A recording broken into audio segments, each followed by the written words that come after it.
কৃষ্ণৰ ভিতৰ ভিত্ৰ শংকৰে শিৱাগীত অনিৰন্তৰে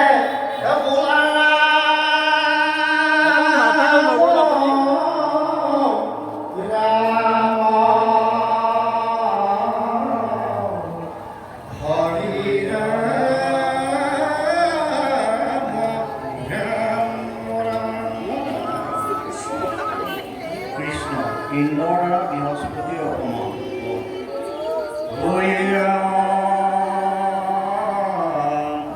প্ৰণাম পৰম গুৰু হৰিৰ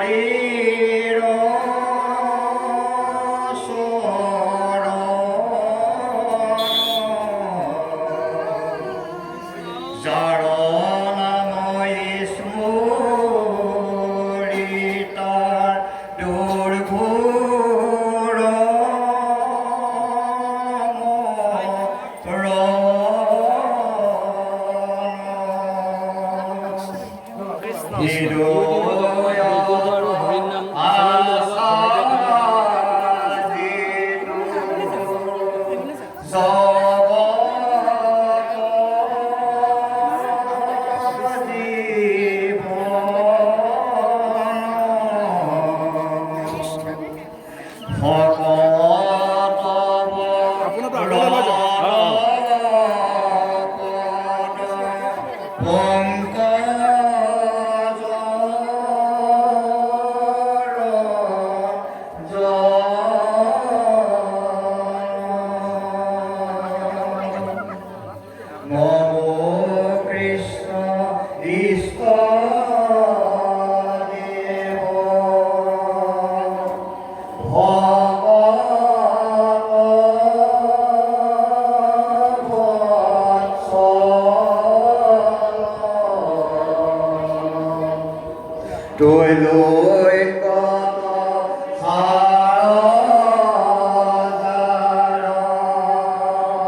যাৰ জয় গুৰু শংকৰ সৰ্বগুণাকৰ যাকে নাহিকে পাম তোমাৰে চৰণত ৰেণু সতুতি বাৰেক ৰূপ প্ৰণাম বাৰেক ৰূপ প্ৰণাম জয় জয়তে এই দ্বিতীয় বৈকুণ্ঠলৈ উপস্থিত হোৱা হে মোৰ সাধুগুৰু ভগৱত বৈষ্ণৱসকল ব্ৰজৰ গোপীসম আই মাতৃসকল বালক বালিকা যুৱক যুৱতী সবাৰে শ্ৰীচৰণৰ ধূলা শিৰস্বতী আজি এই সাগৰ সদৃশ বিশাল ভাগৱত শাস্ত্ৰভাগ যৎকিঞ্চিত পাঠ কৰিবলৈ আগবাঢ়িছোঁ আৰু এইখিনি কৰিবলৈ যাওঁতে অনেক ভুল ত্ৰুটি হৈ যাব পাৰে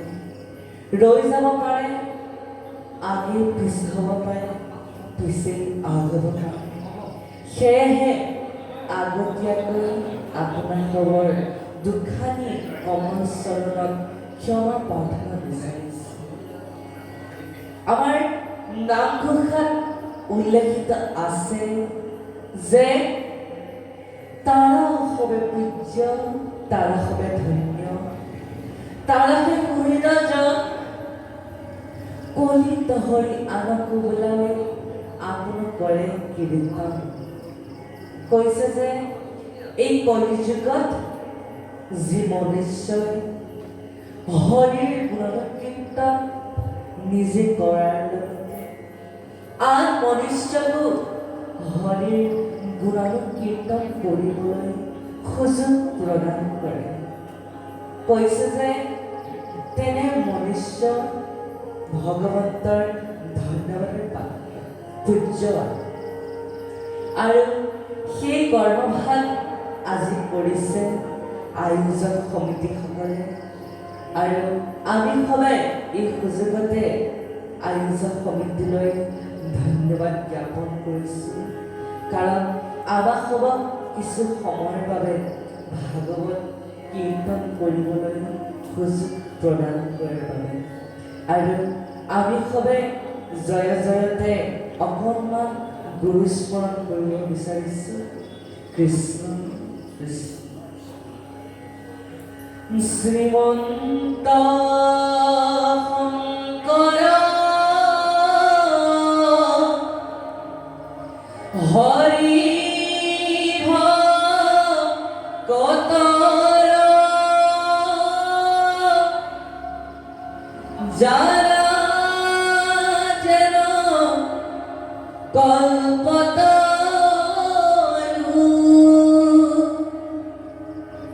তাহান্ত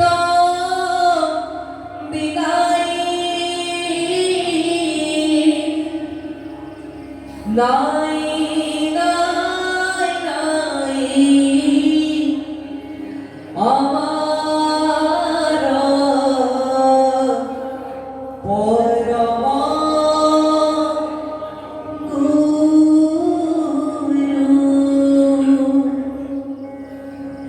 ৰাম আমাৰ পৰম গুৰু। কৃষ্ণ, হে বাবাৰ নামটো সমস্ত আমি সবাই আপোনাক খবৰলৈ এভাগ অনুৰোধ যে আমাৰ নৱপ্ৰজন্মসকলক, মোৰ বয়সীয়া নৱপ্ৰজন্মসকলক অকণমান আগলৈ আগবঢ়াই দিয়কচোন। কৃষ্ণ, আমাৰ নৱপ্ৰজন্মসকল আহকচোন, আমাৰ নামঘৰৰ ভিতৰতে সোমাই আগলৈ আহকচোন, কাৰণ আজি আপোনাক সবৰে কাৰণেই মই আহিছোঁ। সেয়ে আপোনাক সবে যদি আহে আমাক খবৰ ভাল লাগিব। সেয়েহে আহক আৰু আমাৰ আহকচোন আগলৈ। কৃষ্ণ, এতিয়া আমাৰ খবৰ স্কন্ধ চলি আছে, ষষ্ঠ স্কন্ধ। আৰু ষষ্ঠ স্কন্ধত আমাৰ প্ৰকাশ পাইছে অজামিলৰ উপাখ্যান। আপোনাক সবে জ্ঞান কৰি আমাৰ অজামিলৰ কথা সুন্দৰভাৱে ইয়াত প্ৰকাশ পাইছে। আকৌ আপোনাক সবে জানে যে অজামিলে কিদৰে গতি পাইছে। সেয়েহে মই নৱপ্ৰজন্মসকলক ক'বলৈ বিচাৰিছোঁ, আপোনালোকে শুনি যায়। লগতে ময়ো বেছি সময়ৰ কাৰণে অহা নাই। সেয়েহে আমি সবে যি সময়লৈকে থাকোঁ, আপোনালোকে যে আমাৰ সবৰ লগতে সময়লৈকে যে থাকে, সেইটোৱে আপোনালোকলৈ আমাৰ ফালৰ পৰা অনুৰোধ কৰিছোঁ। এতিয়া অজামিলে ভগৱন্তৰ এবাৰ নাম কৈছে, নাৰায়ণ নামটো লৈ গতি পাইছিল, হয়নে কৃষ্ণ? এতিয়া অজামিলে নাৰায়ণ নামটো লৈ পৰম গতি লাভ কৰিছিল। সেয়েহে এই স্কন্ধটিৰ পৰা আমি বুজি বুজিব পাৰোঁ যে আমিও ভগৱন্তৰ নামটো লৈ গতি পাব পাৰিম। এই কথা মই পিছৰ পদত প্ৰকাশ কৰিম যে ভগৱন্তৰ নাম কিদৰে ল'ব লাগে, ভক্তি কিদৰে কৰিব পাৰি, মই নৱপ্ৰজন্ম সকলোৰে কাৰণে প্ৰকাশ কৰিম। লগতে হে মা এগৰাকী সমস্ত আমি সবে আমাৰ পদবন্ধৰ ব্যাখ্যাৰ মাজলৈ আগবাঢ়ি নাযাওঁ, কাৰণ আমাৰ সবৰ উদ্দেশ্যটো হৈছে নৱপ্ৰজন্মসকল। যদি মই পদবন্ধী ব্যাখ্যা কৰোঁ তেনেহ'লে মই নৱপ্ৰজন্মসকলক যিখিনি কথা কৈ এই ধৰ্ম মাৰ্গলৈ আনিব বিচাৰিছোঁ সেইখিনি কথা কোৱাটো মোৰ আধৰুৱা হৈ যাব। সেয়েহে মই নৱপ্ৰজন্মসকলক উদ্দেশ্যে কিছু কথা প্ৰকাশ কৰিবলৈ চেষ্টা কৰিম। আৰু আজি আপোনালোকৰ সাহসতে আমি কিছু কথা প্ৰকাশ কৰিবলৈ ওলাইছোঁ, আপোনালোকৰ সাহসতে। সেয়েহে আপোনালোকে যেন আৰু সাহ প্ৰদান কৰে আমাক, সেইটোৱে আপোনালোকৰ দুখানি চৰণত আমি সবে সেৱা কৰিছোঁ। কৃষ্ণ। এতিয়া নৱপ্ৰজন্মসকল আমি সবে প্ৰথমতে পাঠৰ মাজলৈ আগবাঢ়ি যোৱাৰ আগতে আপোনালোকক আমি সবে কিছু ভাগৱতৰ মহত্বৰ সম্পৰ্কে দুআষাৰমান প্ৰকাশ কৰিব বিচাৰিছোঁ, আপোনালোকে শুনি যাওক। প্ৰথমতে মই আপোনালোকৰ কাৰণে প্ৰকাশ কৰিবলৈ বিচাৰিছোঁ শ্ৰীমদ ভাগৱতৰ অৰ্থভাগ। এতিয়া শ্ৰীমদ ভাগৱত, শ্ৰীমদ মানে হৈছে এখন সুন্দৰ ভাগৱত। যেতিয়া এজন ব্যক্তি জীৱন্ত অৱস্থাত থাকে তেতিয়া সেই ব্যক্তিজনৰ নামটোৰ আগত শ্ৰীটো লাগি থাকে, আৰু যেতিয়া সেই ব্যক্তিজনৰ মৃত্যু হয় তেতিয়া কিন্তু সেই ব্যক্তিজনৰ নামটোৰ আগৰ পৰা শ্ৰীটো আঁতৰি যায়। কিন্তু আমাক ভাগৱতৰ অৰ্থভাগে প্ৰকাশ কৰিছে যে ভগৱন্ত সদায় জীৱন্ত। ভগৱন্ত সদায় জীৱন্ত কাৰণে ভাগৱতৰ আগত সদায় শ্ৰীমদটো লাগি থাকে। আৰু ভাগৱতৰ অৰ্থভাগ আমি সবে এটা শ্লোকৰ মাজেৰে প্ৰকাশ কৰিবলৈ বিচাৰিছোঁ যে ভাতিতি সৰ্বলোকেষু গীয়তে সনকাদিভি वर्तन्ते सर्ववेदेषु त्रैलोक्य सकलं जगत् इति कथ्यते भागवत। ভা মানে হৈছে ভাতিতি সৰ্বলোকেষু, অৰ্থাৎ যিখন ভাগৱত গোটেই পৃথিৱীতে বিয়পি আছে।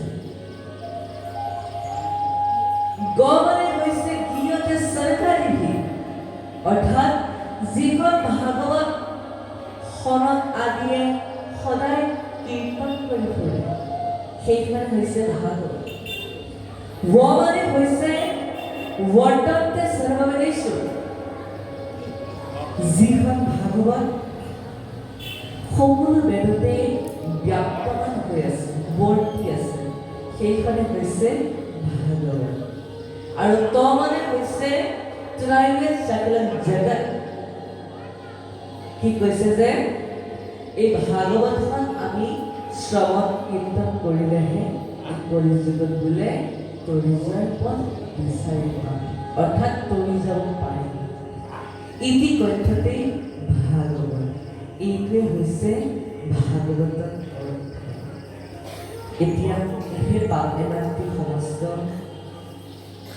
আপোনাৰ সবে আজি ইমান সুন্দৰভাৱে এটা শান্ত পৰিৱেশ সৃষ্টি কৰিছে ভাগৱত শ্ৰৱণ কৰি আছে। সঁচাকৈ মোৰ ভাল লাগিছে। আৰু ভাগৱতৰ অনুষ্ঠানত এনেধৰণৰ এটা শান্ত পৰিৱেশেই হ'ব লাগে, আৰু সেই শান্ত পৰিৱেশটো আজি আপোনালোকে আমাক প্ৰদান কৰিছে। আৰু আজি ভগৱন্ত আমাক মাজতে উপস্থিত আছে। আজি ভগৱান আমাৰ সবৰ মাজতে উপস্থিত আছে। সেই কথা ভগৱন্তই নাৰদক এনেধৰণে প্ৰকাশ কৰিছে যে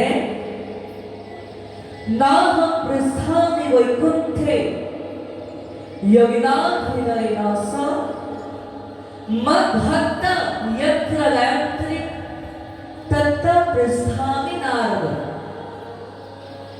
ইয়াৰ অসমীয়াৰ পদভাগী হৈছে নাৰদত বিষ্ণু আচন্তকৈ বৈকুণ্ঠময় নাথাকুৰৈ যোগীৰ হিয়া এৰি সমুদায় মই থাকো ভগতৰ কীৰ্তন কচাই।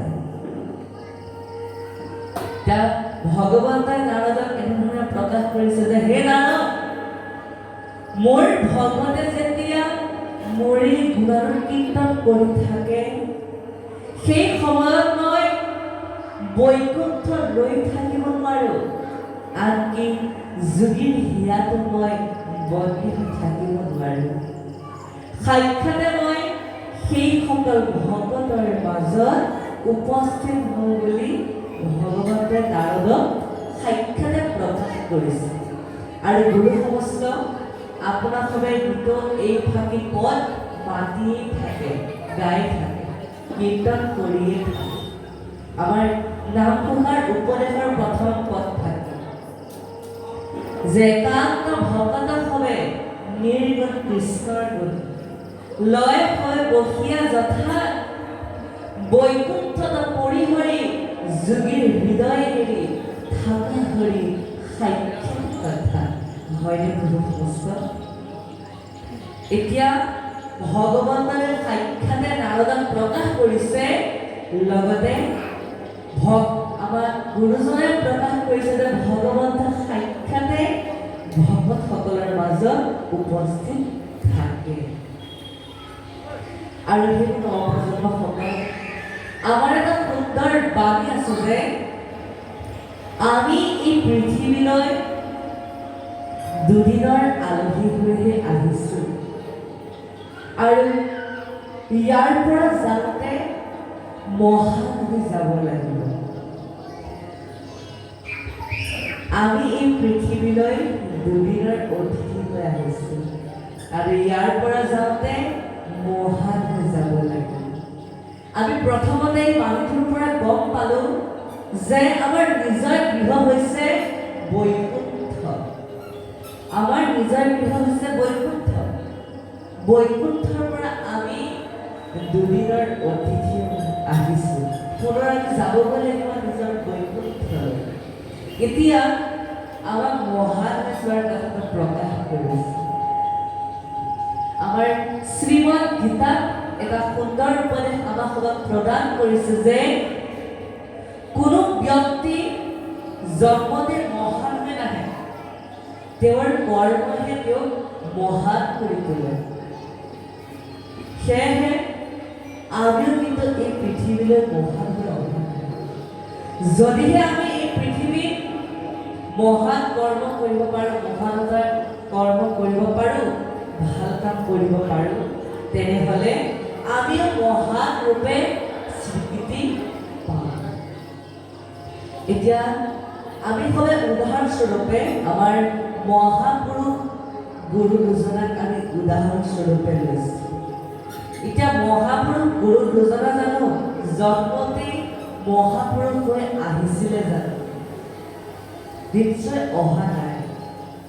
তেখেতসকলে এই পৃথিৱীত যি ধৰ্ম প্ৰচাৰ কৰিলে, যি মহানতাৰ কৰ্ম কৰিলে, সেই ধৰ্ম প্ৰচাৰ আৰু মহানতাৰ বলত আজি তেখেতসকল মহাপুৰুষ ৰূপে আজিও আমাক খবৰ হৃদয় হৃদয় আছে, গুৰু ভাৱে। ঠিক সেইদৰে আমিও যদি মহানতাৰ কাম কৰিব পাৰোঁ, তেনেহ'লে আমিও মহান ৰূপে স্বীকৃতি পাব পাৰোঁ। সেয়েহে আমি সদায় ভাল কাম বা মহানতা কাম কৰিবলৈ চেষ্টা কৰিব লাগে।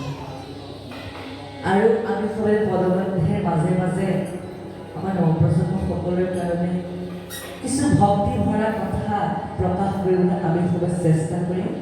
এতিয়া আমি পুনৰ পাঠৰ মাজত আগবাঢ়োঁ। লগতে আমাৰ পাঠৰ আসন অলংকৃত কৰি থকা বা দুজনক আমি খুবেই এই সুযোগতে সেৱা জনাইছোঁ। তেখেতসকলে বৰ সুন্দৰভাৱে মধুৰ কণ্ঠেৰে পাঠ আপোনালোকক শ্ৰৱণ কৰাই আছে। লগতে আমাক খবৰ আসন অলংকৃত কৰা প্ৰভুজনকো আমি খুবেই সেৱা নিবেদন কৰিছোঁ। এতিয়া আমি খুবেই পুনৰ পাঠৰ মাজলৈ আগবাঢ়োঁ।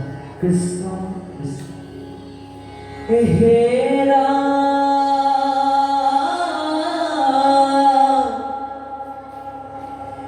হেন ব্ৰহ্ম নত হন্তে দুখ পাৱে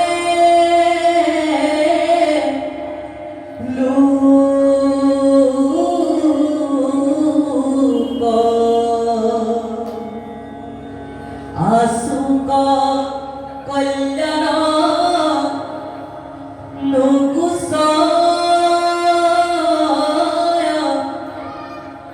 দুখ সুখ ব্যৰ্থে ভগতি কৰে গুৰু বুলি তাত বিপ্ৰৰূপ ধৰি তাৰ পাপ ভইল যাত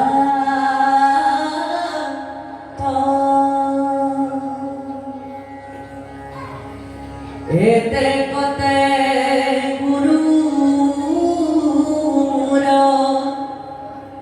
চিত্তন হয়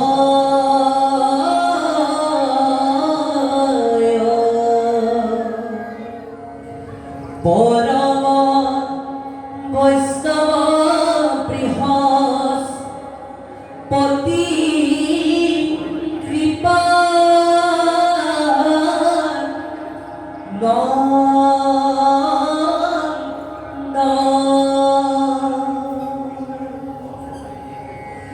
হেন কুল গুৰু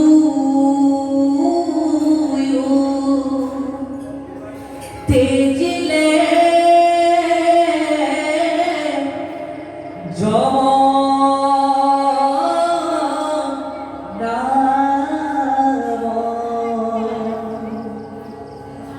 ওকে ৰমতে হইব তেবে দেৱৰ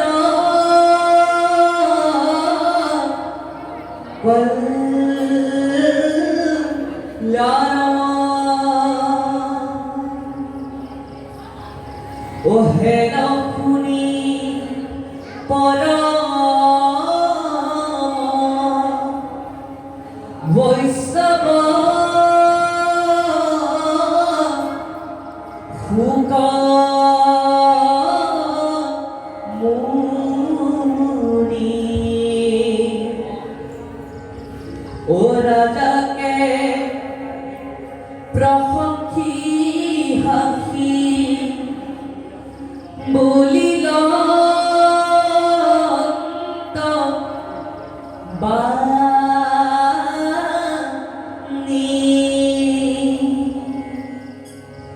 হে যেন দুখে ইন্দ্র তেজিলা বৃহস্পতি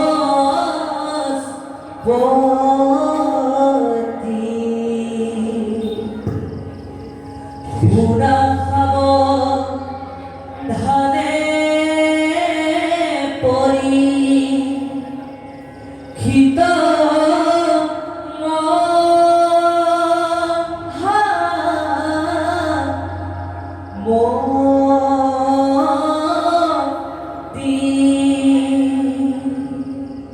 কৃষ্ণ হে মোৰ নৱপ্ৰজন্মসকল, আমি সবে এতিয়া প্ৰকাশ কৰিবলৈ কৈছিলোঁ যে আমি সবে ভক্তি কিদৰে কৰিব পাৰিম, আৰু যিদৰে অজামিলে ভগৱন্তৰ নামটোলৈ গতি পাইছিল, সেইকাৰণে আমি এতিয়া পাম নে নাপাম সেই কথাও মই আপোনাৰ সবক প্ৰকাশ কৰিম। এতিয়া আমি সবে প্ৰথমতে ভক্তি কৰিবলৈ আমি ভগৱত হ'ব লাগিব। এতিয়া ভগৱতৰ অৰ্থ হৈছে ভ শব্দে ভগৱন্ত, ক শব্দে কৃষ্ণ আৰু ত শব্দে তৰুণৰ উপায়। অৰ্থাৎ আমি এই কলিযুগত আমি নিশ্চয় তৰুণৰ পথ বিচাৰি পাবলৈ আমি প্ৰথমতে ভগৱন্তৰ ভকত হ'ব লাগিব। তেতিয়াহে আমি এই কলিযুগত বোলে তৰি যাব পাৰিম। এতিয়া ভকত হ'লেহে কিন্তু আমাৰ ভক্তি উপজিব, আৰু ভক্তি উপজিবলৈ কিন্তু আমাৰ চাৰিটা গুণ আমাৰ শৰীৰত থাকিব লাগিব। প্ৰথমতে আমি ভগৱন্তক অৰ্পণ কৰিব লাগিব কায় বাক্য মন, আৰু নিজৰ কৰি ল'ব লাগিব সত্য শৌচ ক্ষমা দয়া। এই চাৰি সম্পদ আমি নিজৰ কৰি ল'ব লাগিব, আৰু কায় বাক্য মন আমি ভগৱন্তক অৰ্পণ কৰিব লাগিব। এতিয়া সেই চাৰিটা গুণ যদি আমাৰ এই শৰীৰত থাকে, তেনেহ'লেও বোলে আমাৰ ভক্তি উপজিব। তাৰ পাছতে ভক্তি উপজাৰ পাছতহে আমি ভগৱন্তৰ নামটো ল'লে বোলে কামত আহিব কৃষ্ণ, তেতিয়াহে কামত আহিব। সেয়েহে আমি প্ৰথমতে ভগৱত হ'ব লাগিব, তাৰ পাছতে আমাৰ ভক্তি উপজিব, তাৰ পাছত আমি ভগৱন্তৰ নামটো ল'লে কামত আহিব। এতিয়া আমি সাধাৰণতে আমি ভগৱন্তৰ নামটো ল'লেও কামত আহিব, কিন্তু ভগৱন্তই আমাক এটা পথ প্ৰদান কৰি থৈ গৈছে, যে সেই পথৰ দ্বাৰা আমি অতি সহজতে মুক্তি পাব পাৰোঁ। নৱপ্ৰজন্মসকলে শুনি যাওক মন্ত্ৰী কৃষ্ণ। আমি সবে এটা পদৰ মাজেৰে সেই কথাষাৰ প্ৰকাশ কৰিব বিচাৰিছোঁ। ভাই মুখে বুলাই ৰাম হৃদয় ধৰাৰ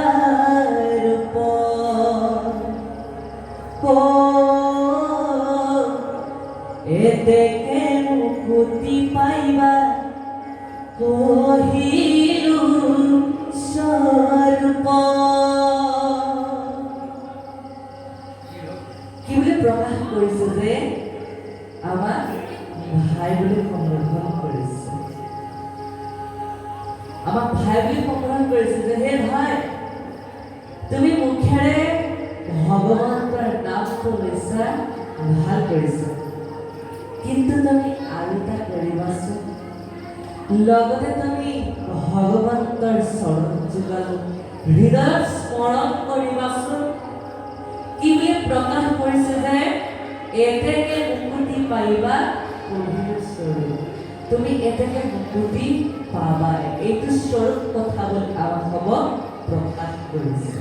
এতিয়া তেনেদৰে যদি আমি ভগৱন্তৰ নামটো স্মৰণ কৰিব পাৰোঁ, তেনেহ'লে অতি সহজতে বোলে পৰম গতি লাভ কৰিব পাৰোঁ।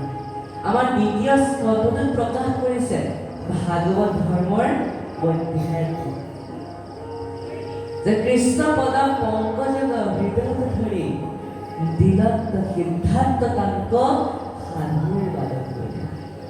আমাৰ পৰীক্ষিত ৰজা ঠিক সেইদৰে হৃদয়ত ভগৱন্তক স্মৰণ কৰিয়েই ভাগৱত শ্ৰৱণ কৰি আছিল। সেয়েহে তেখেতে অতি সহজতে গতি পালে। 7 দিন 7 ৰাতি ভাগৱত শ্ৰৱণ কৰি গতি পালে। এতিয়া আমি ক'বলৈ গ'লে প্ৰভু সমস্ত বা নৱপ্ৰজন্মসকল আমি এতিয়া এজন পৰীক্ষিত নহয়, আমি এজন পৰীক্ষিত। আমাৰো দেওবাৰৰ পৰা সোমবাৰৰ ভিতৰত আমাৰ সবৰে মৃত্যু হ'ব। এতিয়া আমাৰতো 7 দিনৰ ভিতৰতে আমাৰোতো মৃত্যু হ'ব। সেয়েহে আমিও পৰীক্ষিত ৰজাৰ দৰে ভাগৱত অতি একান্ত মনেৰে শ্ৰৱণ কৰিব লাগে বুলি আমাক প্ৰকাশ কৰিছে। তাৰ পাছতে আমি নৱপ্ৰজন্মসকলক প্ৰকাশ কৰিলে বাৰু পৰীক্ষিত ৰজাৰ কিয়নো অভিশপ্ত হ'বলগীয়া হয়। আমাৰ প্ৰতিজন ভকতে এই কথা জানে, আমাৰ গুৰু সমাজে এই কথা জানে। আমি মাত্ৰ নৱপ্ৰজন্মসকলক প্ৰকাশ কৰিম এই কথাষাৰ। এতিয়া আমি সবে প্ৰকাশ কৰিবলৈ বিচাৰিছোঁ যে আমি ভগৱন্তৰ চৰণ যুগল হৃদয় স্মৰণ নকৰাকৈ যদি ভগৱন্তৰ নাম লওঁ তেনেহ'লে কামত আহিবনে নাহে? এতিয়া নৱপ্ৰজন্মসকলে কামততো বহুতেই আহিব। আমাৰ নাম ঘোষাত পদত সুন্দৰভাৱে আমাক এষাটি পদ গুৰুজনে প্ৰকাশ কৰিছে। কি বুলি? ৰাম কৃষ্ণ গোপাল গোবিন্দ যদু মণি ৰাম কৃষ্ণ নাম মহা পাপৰ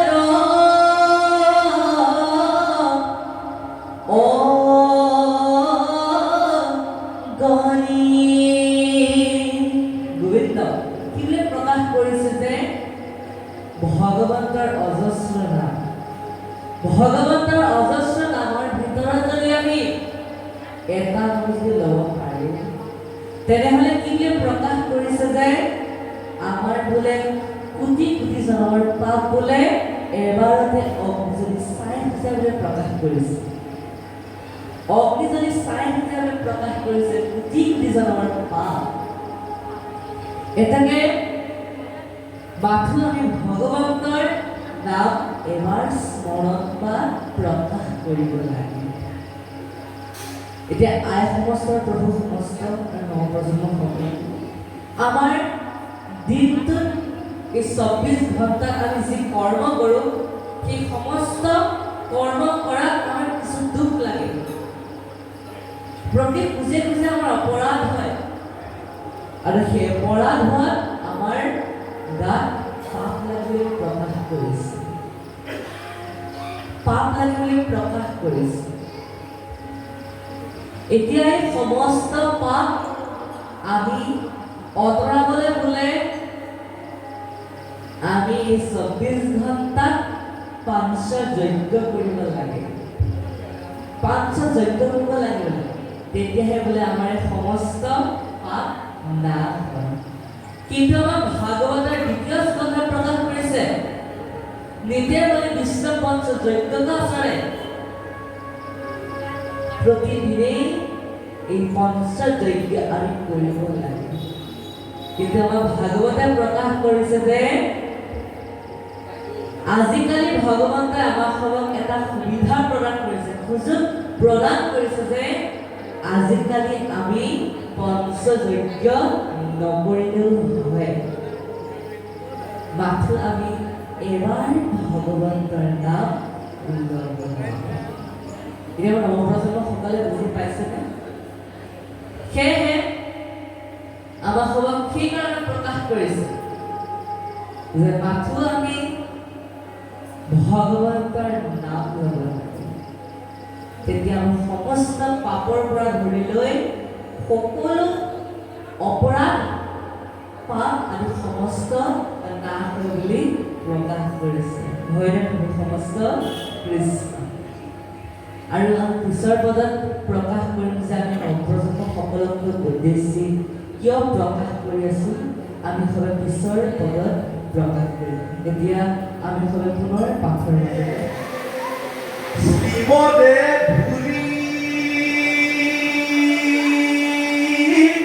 গুৰু অৱহেলি কৃষ্ণ অদ্বৈত এই প্ৰভুজনাই এভাগ ইউটিউব চেনেল খুলিছে বৈকুণ্ঠ কল্পনা বৈকুণ্ঠ এভাগ আৰু এভাগ হৰিনাম এনেই লৈ আছোঁ এনেই কৰি আছোঁ আৰু তেখেতৰ চেনেলটো আপোনাক সবে চাব দেই বন্ধুসকল কৃষ্ণ আৰু প্ৰচাৰ প্ৰসাৰ হওক ভগৱন্ত মহাপ্ৰভু দেৱদেৱ ঈশ্বৰ শ্ৰীকৃষ্ণ নাম আৰু আমাৰ পৰিবাৰ আপোনাৰ মানে একান্ত চুতা শ্ৰোতা সেইকাৰণে মই কেতিয়াবাই যাবলগীয়া আপোনাৰ কাৰণে মই এতিয়ালৈকে ৰখি জয় আছোঁ। কৃষ্ণ শংকৰ মোৰ মানে ষ্ট্ৰং ৰুমত মানে ডিউটি আছিল হয় গোটেই ৰাতিটো টোপনি ক্ষতি গালে হয় তাৰ ভিতৰতো ইয়ালৈ অনিমন্ত্ৰিত এনেই হয় দে আহিছোঁ। প্ৰভু কৃষ্ণ আপুনি যে আহিলে সময় অকণমান উলিয়াই পাঠত বহিলোঁ হয় অকণমান সৌভাগ্য কৰিলোঁ কৃষ্ণ কৃষ্ণ আপোনাক পালোঁ হয় তাৰ কাৰণে আমি চিৰ কৃতজ্ঞ হ'লোঁ কাৰণ বহুত দিনতে বিচাৰি কৃষ্ণ। ফুৰিছিলোঁ পোৱা নাছিলোঁ আজি সৌভাগ্য হ'ল যে তাৰ কাৰণে আমি